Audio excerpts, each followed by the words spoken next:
पुसद तालुक्यात चार्टर्ड अकाउंटंटचे शिक्षण घेणाऱ्या तरुणाने विहिरीत उडी घेऊन आत्महत्या केली। ही घटना शुक्रवारी दिनांक 12 रोजी सकाळी 10 वाजता हर्षी येथे उघडीस आली। पारवा येथे मुसळधार पावसामुळे परिसरातील जनजीवन विस्कळीत झाले।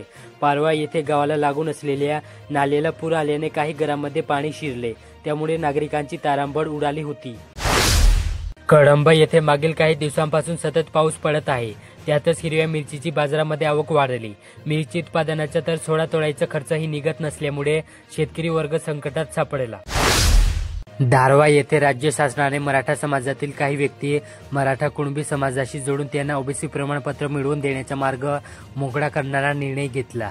हा निर्णय मागे घेण्याची मागणी ओबीसी आरक्षण बचाव कृती समिती आणि महात्मा फुले समता परिषदेच्या वतीने येथील उपविभागीय अधिकाऱ्यांना दिलेल्या निवेदनातून केली। नेर तालुक्यात शेतकरी जागा झाल्याशिवाय शासन जागे होणार नाही। शासन जातीभेदांचे राजकारण करून शेतकऱ्यांना वेठीस धरत आहे। उद्योगपतींचे कर्ज माफ होऊ शकते, तर मग शेतकऱ्यांना कर्जमाफी का नाही, असा सवाल माजी राज्यमंत्री बच्चू कडू यांनी केला। यवतमाळ जिल्ह्यात शेतकऱ्यांच्या प्रश्नावर सरकार गंभीर नाही, यामुळे अतिवृष्टीने पीक परिस्थिती गंभीर झाल्यावरही राज्य शासनाने तातडीची मदत दिली नाही। यामुळे संतप्त शेतकऱ्यांनी शुक्रवारी जिल्हा कचेरीवर धडक दिली। शेतकऱ्यांचे प्रश्न तात्काळ सोडवण्याची मागणी केली। हे प्रश्न न सोडवल्यास तीव्र आंदोलनाचा इशारा दिला। डोंगरखर्डा येथे माहेरी आलेल्या विवाहितीने आजारपणाला कंटाळून विषारी औषध प्राशन करून आत्महत्या केल्याची घटना डोंगरखर्डा येथे गुरुवारी घडली। भारती दिगंबर मेश्राम असे मृत विवाहितीचे नाव आहे। प्रसिद्धीचा शोध आता अनेकांना जडला आहे, त्यासाठी कमी पैशात प्रसिद्धीचा मार्ग म्हणजे जागा मिळेल तिथे शुभेच्छा फलक लावले जात आहे। यातूनच शहराचे विद्रुपीकरण होत आहे। आता सण उत्सवाच्या काळात तर फलकबाजीला अक्षरशः ऊत आला। नगर परिषदेने मागील 4 महिन्यात 197 फलक काढून फेकले। आता पुन्हा तितकेच फलक शहरातील विविध भागात लागले आहेत।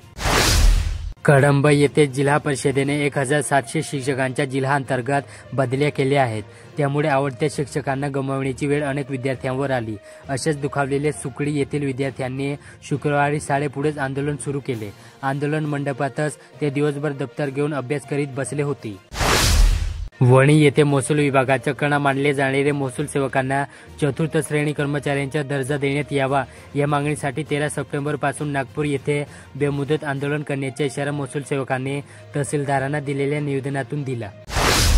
मारेगाव येथे समाज संघटित करण्याबरोबरच वंचित बहुजन आघाडी व राजकीय पक्षाला अधिक मजबूत करण्यासाठी शोषित आदिवासी वंचित बहुजन समाजातील कार्यकर्त्यांचा मेळावा 10 सप्टेंबरला बुधवारी बत्कीस भवन सभागृहात पार पडला।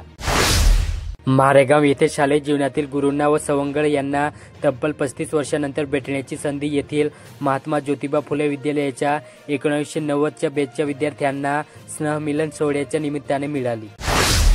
पांढरकवाडा येथे संपूर्ण विदर्भ, मराठवाडा व तेलंगणातील लाखो भाविक भक्तांचे श्रद्धास्थान असलेले केळापूरच्या श्री जगदंबा मातेचा नवरात्रोत्सव 22 सप्टेंबर पासून सुरू होत आहे। या नवरात्रोत्सवामध्ये जगदंबेची सकाळ व संध्याकाळची आरती करणाऱ्या भाविकांची निवड दरवर्षीप्रमाणे यंदाही लकी ड्रॉद्वारे निवड करण्यात येणार आहे।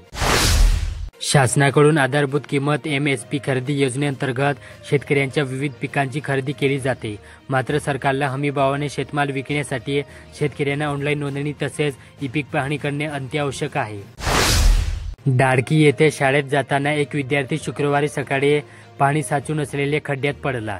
ही घटना एका तरुणाच्या लक्षात येताच त्याने धाव घेत विद्यार्थ्याला सुखरूप खड्ड्याबाहेर काढले। यामुळे सुदैवाने विद्यार्थी बचावला। महागाव ते करंजखेड हा रस्ता नाबार्ड योजनेअंतर्गत तयार करण्यात आला। दरम्यान जिल्हा परिषद बांधकाम विभागाने या रस्त्यावर 2-3 वर्षापूर्वी डांबरीकरण केले। पावसाळ्यात करंजखेड रस्त्यांची चाळण झाल्याने वाहन चालकांची गैरसोय होत आहे। पुसद तालुक्यात युथ मुवमेंट शाखा पुसदच्या वतीने मोहम्मद पैगंबर जयंतीनिमित्त गुलाब नबी आझाद शिक्षण संकुलात रक्तदान शिबिर आयोजित केले होते। या शिबिरात 121 दात्यांनी रक्तदान केले।